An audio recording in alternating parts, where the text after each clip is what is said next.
Good afternoon, Falcons fans. My name is Patrick Seals, and welcome to Week 8 edition of predicting how disappointing the Atlanta Falcons are going to be this season. This week, we play the Carolina Panthers in the Mercedes-Benz Stadium at 1 o'clock on Halloween, baby, during the spookiest time of the year. And we just hope that the Atlanta Falcons don't do anything too spooktacular and scare everybody in the state of Georgia. Now, this week is a very big week for the Atlanta Falcons in the city of Georgia. I know I said city, but the state of Georgia and the city of Atlanta, because the Atlanta Braves are 1-1 in the World Series against the Houston Astros, and we're hoping to rock their jaw in the World Series. And also, it is Florida Hate Week. That's right, it is Florida Hate Week. Georgia plays Florida in Jacksonville, and I hope we crush the Gators. We crush the Gators. And of course, the Atlanta Falcons playing one of our heated rivals, known as the Carolina Panthers. And I'm here to tell you what my predictions for who's going to be the most disappointing player, the most disappointing fan, and the most disappointing rating level from 1 to 10. So let's get started. Now, the Atlanta Falcons come into this week ranked number 30th in scoring defense. That's right, we are giving up the third to last most points in the league. We're giving up a lot of points, and particularly what I don't like is we're giving up quite a few points in the fourth quarter.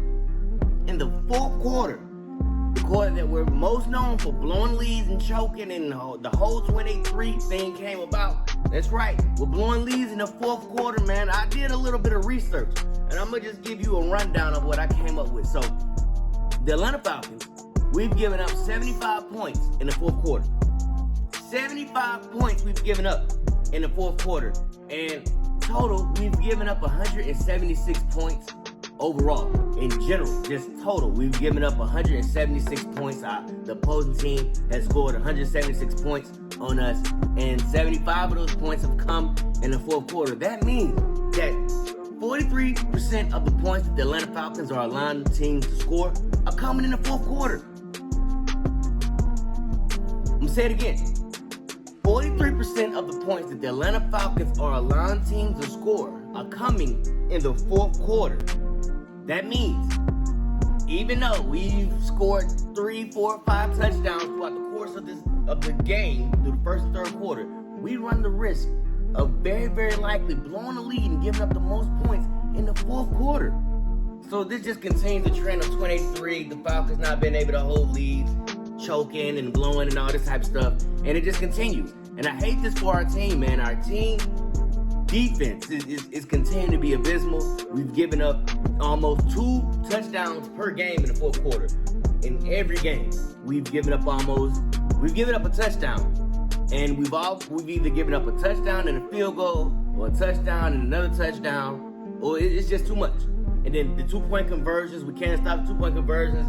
Our team is abysmal in the fourth quarter, specifically the defense. So I'm going to predict we play the Carolina Panthers. I'm going to predict that the most disappointing player for our team will be Grady Jarrett. Grady Jarrett's going to be our most disappointing player of the team. Now, granted, Deion Jones was named NFC Player of the Week, and he had an outstanding week. He had a sack, he had 3 tackles for losses, he had 15 total tackles, he was flying around the ball, he was all over the place making great plays. However, I need to strongly reiterate, our defense is giving up entirely too many points in the fourth quarter. We're soft and cotton candy in the fourth quarter, man. I don't know what it is. It's like we don't have a lock on our gate because we're allowing everybody to come through in the fourth quarter. We're allowing everybody. It's like a teenage father who, has a lock on his daughter's windows, and everybody who comes up to the windows has the code on how to break into his daughter's windows and have a good time with his daughter. And this is what the Atlanta Falcons are allowing. We're allowing 43% of our points that the opposing team is going to score to come in the fourth quarter. Now, let's continue this thing that we've got going on. So, the Atlanta Falcons are averaging 29.3 points a game that they are giving up. The Atlanta Falcons are allowing at least 29.3 points a game. That means that our offense has to score 5 touchdowns for us to to have a chance to win. Our offense has to score 5 touchdowns to give us a chance to win because our defense is giving up at least a touchdown, at least 1 touchdown in the fourth quarter. Now, we're also ranked 31st in tackles, second to last in tackles. That means we are missing a ton of tackles in the game in general. And we're ranked 30th in sacks. We're ranked 30th in sacks. And with our sack leader of the season, he's being placed on IR with 2 sacks. We are a team that is abysmal when it comes to the pass rush, getting the opposing team off the field. The fourth quarter, it can't be any more heartbreaking. TJ Green was released by the Falcons this past week, and he is the cornerback who took over for AJ Terrell when he leaves the game on injuries. Now, I also want to point out that TJ Green, he has given up at least 2 touchdowns on that. He plays a left side cornerback. He gave up the final touchdown against the Washington football team that led them to win the game. And he gave up the last touchdown that the Miami Dolphins scored. So to put us in position where we have to come back and make a stop. TJ Green is no longer playing on our team, thank God. And we have somebody else coming in to fill his position. And hopefully who's a better sound tackler, who can tackle better and who can get after the ball. Now, Sam Darnold was benched this past week for PJ Walker. Sam Darnold, of course, coming from the New York Jets, and apparently he took along some of those traits that he learned up there in New York and brought them down to Carolina, and hopefully he can continue that trend and continue to be a trash quarterback and let the Atlanta Falcons roll, because I predicted us to sweep the Carolina Panthers. I predicted us to roll over the Carolina Panthers, to sweep them, win here in Atlanta and win there in Carolina. That's right, I predicted us to sweep the Carolina Panthers. This is a team that's we're very competitive against. We've always been able to beat them. They no longer have Cam Newton, so they have to have these trash veteran quarterbacks, Sam Darnold, PJ Walker, whoever it is. I hope we line up against them, get 5 sacks, 10 turnovers, and we just roll on them in the Mercedes-Benz Stadium in Halloween and just win. Just win, baby. Now, again, back to my point on how many points our defense is giving up. Our defense is responsible for 62 points in the fourth quarter. 62 points in the fourth quarter. Granted, 13 of those points came from Matt Ryan throwing 2 fourth quarter interceptions against the Buccaneers that went for pick sixes. But you take away those 13 points, and you're still up to 62 points that the defense is giving up in the fourth quarter.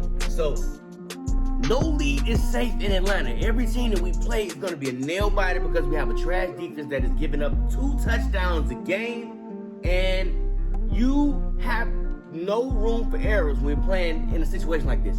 That means everything you do has to get points, no turnovers, no holding calls, no penalties, nothing, because your defense is a liability, and you have to account for it. At this point in the game, you have to game plan for your team to blow leads, because that's exactly what Arthur Smith did this past week. He held the ball well past 2-minute warning. He took knees. He did whatever he could to make sure our defense was not the last unit on the field. And granted, we won. We won with the good clock management, making sure our defense did not touch the field. Because I am one person who would say, I want a touchdown on every play. Touchdowns win ball games. I don't care. Now, it is the defense's job to stop the opposing team. By no means should our offense be taking knees and making sure the defense isn't the reason we lose the game. By no means. We should be scoring touchdowns and defending our turf. Now, I hope we're in a situation this week where we're blowing up the Carolina Panthers. We don't have to worry about time management, game in the clock, and all that type of stuff, because that is nerve-wracking. But with our defense giving up at least 2 touchdowns in the fourth quarter, man, Arthur Smith, you got to do what you can to win this game, man. Stay our head coach, not get fired, and do what you can, man, because our defense is atrocious. Giving up 62 points in the fourth quarter. That's just horrendous. That is terrible. We're ranked 30th in sacks and 31st in tackles. That means we're second to last in missed tackles galore. AJ Terrell, he did practice this past week. He had light practice Wednesday and Thursday, which means he has made it past the concussion protocol, so he might be available to play this Sunday, and we're going to need him. him being one of our best defenders, one of the best defenders in the league. He has the lowest percentage rating when it comes to completion rate. So quarterbacks, beware. You throw the ball to AJ Terrell. You're lucky he hasn't picked it off yet, but it might be going for a 6 the other direction. So quarterbacks, beware of AJ Terrell. Now, I'm just glad that we have him back because, like I said, TJ Green was released by the Falcons this week, and he is the person who's given up.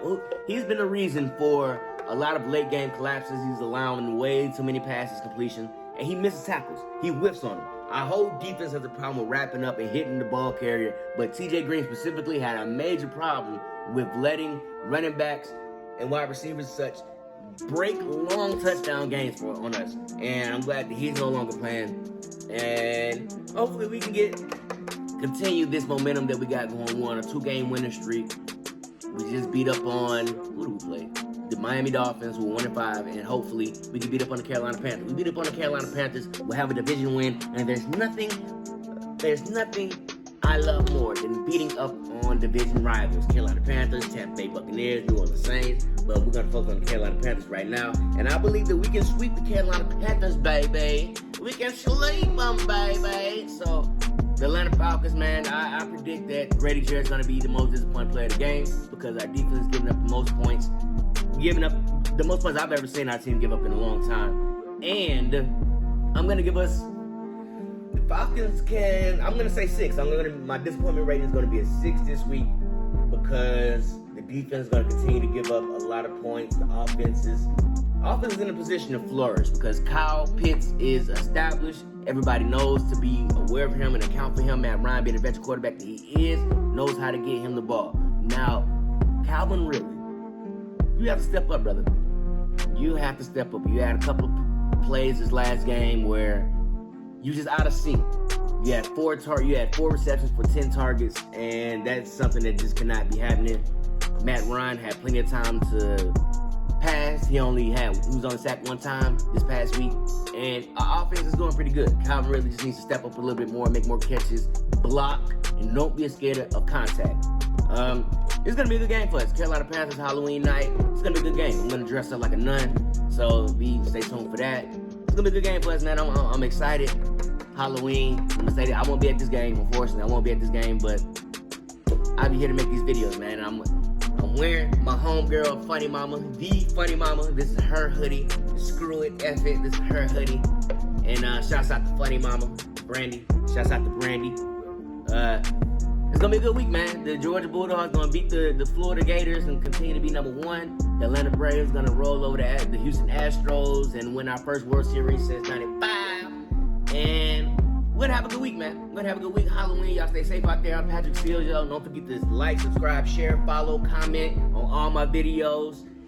Subscribe to the Comedy Hustle LLC Patreon. Subscribe to the Comedy Hustle LLC Patreon. I got a new video coming up that I'm going to be dropping on the Comedy Hustle LLC Patreon that you will only be able to find on my Comedy Hustle LLC Patreon. Because what I do, I post clips of certain videos of stand-up comedy sets to YouTube, but I'll post the whole videos on the Comedy Hustle LLC Patreon. You have to subscribe to it to watch the entire video. I have more than an hour worth of stand-up comedy on my Patreon channel, so subscribe, like, comment, tell a friend and tell a friend, and do what y'all can, man. Shouts out to Ace Cole for the music.